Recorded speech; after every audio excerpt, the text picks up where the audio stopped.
Mais où est-ce que je l'ai mis? Non. Non.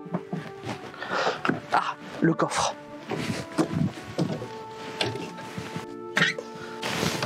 Une faille s'est ouverte au Jurassique inférieur. Il va falloir qu'on la condamne.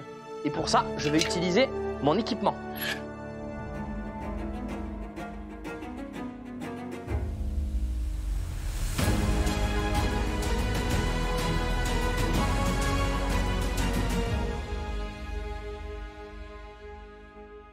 Décidément, je ne sais toujours pas comment m'occuper pendant ces voyages en bateau.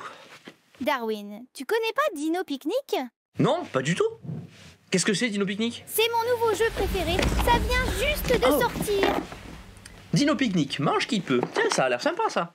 Dino Picnic est un jeu intense et rapide, alliant tactique et choix gagnant. La mission, nourrir vos dinosaures. Si vous nourrissez bien vos dinosaures, ils survivent et font des petits. Plus vous aurez de petits dinosaures, et plus vous avez de chances de gagner la partie. Depuis que je joue à Dino Picnic, je ne m'ennuie plus pendant mes longs trajets en bateau. Vous aussi, commandez le jeu maintenant. Et pour tout abonnement au magazine Dinopédia Découverte, vous pouvez tenter de remporter votre exemplaire du jeu. La faille se trouve au Jurassique inférieur. Et vous savez ce qui se trouve aussi au Jurassique inférieur? Eh bien c'est simple, c'est Dilophosaurus. Et je vais donc en profiter pour vous le présenter. Dilophosaurus était donc un dinosaure carnivore qui a vécu au Jurassique inférieur entre 199 et 183 millions d'années. Pour ceux qui ont regardé les autres vidéos, vous devez savoir que Saurus signifie lézard. Mais qu'en est-il du reste du nom, Dilophosaurus? Eh bien c'est assez simple. Ça vient du grec et ça nous donne di, qui est l'équivalent de deux, et lophos, qui veut dire crête. Ça veut dire donc lézard à deux crêtes, Dilophosaurus. Encore une fois, on retrouve un dinosaure dont le nom est donné par ses caractéristiques anatomiques. Vous connaissez très probablement les deux crêtes de Dilophosaurus à cause de son apparition dans un film bien célèbre, Jurassic Park. Sauf que dans les films Jurassic Park, Dilophosaurus, il est assez mal modélisé. Il a une collerette, alors que nous n'avons pas de preuve qu'il en possédait réellement une. Il est beaucoup plus petit que sa version dans notre réalité, mais aussi, il ne crachait pas de venin dans notre réalité. D'ailleurs, aucun dinosaure, de ce que nous en savons actuellement, ne possédait d'organes ou de parties venimeuses. La découverte de Dilophosaurus, elle a été effectuée par Samuel P. Wells en 1954. Cette découverte, elle sera suivie par d'autres, notamment en Chine où Dilophosaurus sera découvert, ce qui laisse supposer qu'il occupait une très grande zone géographique qui s'étendait dans toute la partie nord de la Pangée. On a tout d'abord pensé que Dilophosaurus était un nouveau spécimen de Megalosaurus. Ce n'est qu'ensuite, en 1970, suite à de nouvelles découvertes, qu'il sera nommé en tant que genre à part entière, le genre Dilophosaurus.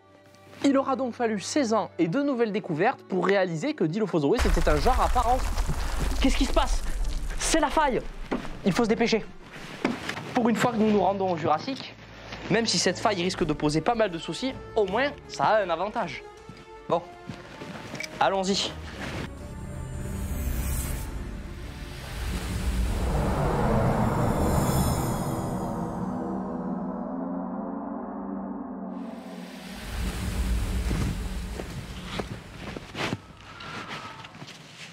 Nous voici enfin arrivés dans ce qui sera plus tard l'Arizona.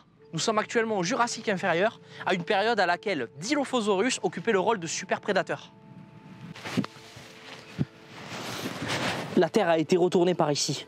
C'est l'œuvre de Dilophosaurus. Suivez-moi, on va le trouver. Je vous ai dit que Dilophosaurus était un super prédateur. Mais un super prédateur, qu'est-ce que c'est? Eh bien en fait c'est simple. Un super prédateur, c'est un animal qui ne possède lui-même aucun prédateur dans son environnement et se trouve donc au sommet de la chaîne alimentaire. On pense que Dilophosaurus a occupé ce rôle-là pendant le Jurassique inférieur.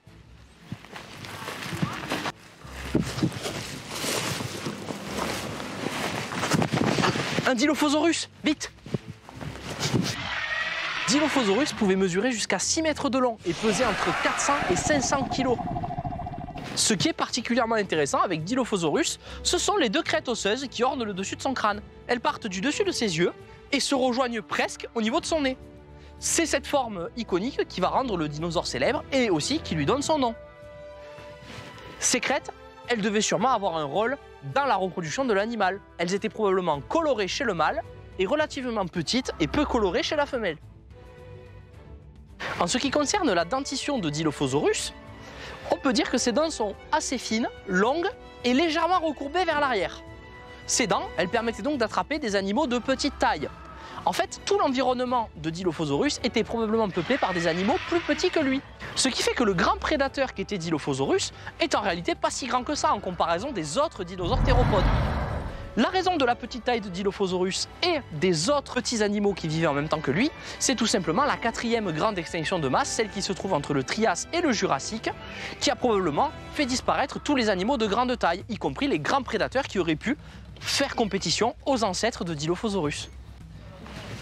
Cette structure formée par 2 crêtes faites d'os, on la retrouve chez beaucoup de dinosaures de la même période, c'est-à-dire de la fin du Trias et du début du Jurassique. On la retrouve chez Lophostropheus, on la retrouve aussi chez Liliensternus, mais aussi chez Dilophosaurus. Ce qui montre que ce type de structure était relativement répandu à la période à laquelle Dilophosaurus a évolué. Les membres antérieurs de Dilophosaurus, c'est-à-dire ses pattes avant, étaient munis de grandes griffes et jouaient un rôle dans sa prédation. On pense qu'il s'en servait pour attraper ses proies et pouvoir s'en nourrir. C'était aussi une arme qui devait être utile en cas de combat contre un autre Dilophosaurus ou un autre dinosaure carnivore. Concernant les membres postérieurs, donc les pattes arrière de Dilophosaurus, eh bien, elles sont munies d'un métatarse relativement long, ce qui laisse supposer que l'animal était relativement agile et capable de courir assez vite pour rattraper les petites proies dont il se nourrissait. Bon, j'espère que vous avez apprécié cette entrevue avec Dilophosaurus. Maintenant, il est temps pour nous de nous mettre en quête de cette fameuse faille. Par là.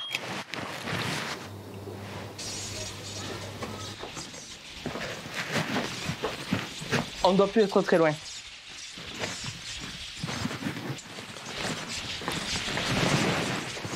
Je crois que nous y sommes. Je vais pouvoir utiliser ceci.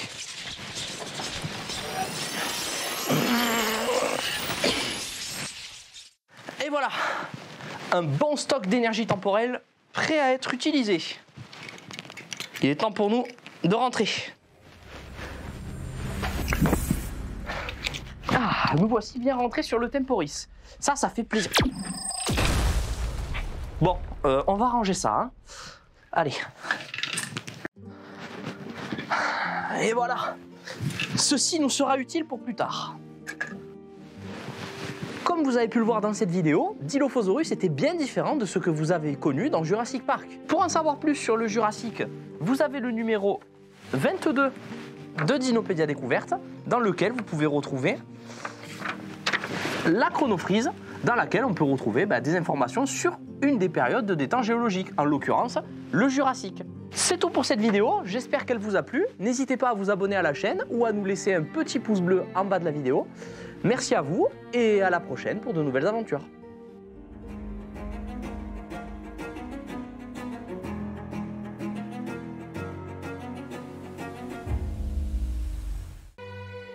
Mes fidèles serviteurs de l'ombre, l'heure est venue. Le Mésozoïque, cette époque dominée par ces bêtes insignifiantes que sont les dinosaures, doit tomber. Aujourd'hui, avec votre puissance, nous allons déclencher un chaos tel que le Mésozoïque n'en a jamais connu. Chaque forêt, chaque montagne, chaque océan sera témoin de notre domination. À travers ce portail, nous allons envahir leur monde. Nous allons semer la terreur, la désolation et montrer à ces dinosaures qui sont les véritables maîtres de cette époque. Alors marchez, volez, nagez, répandez le chaos et que rien ne vous arrête, que le Mésozoïque tremble sous notre puissance pour la nuit éternelle.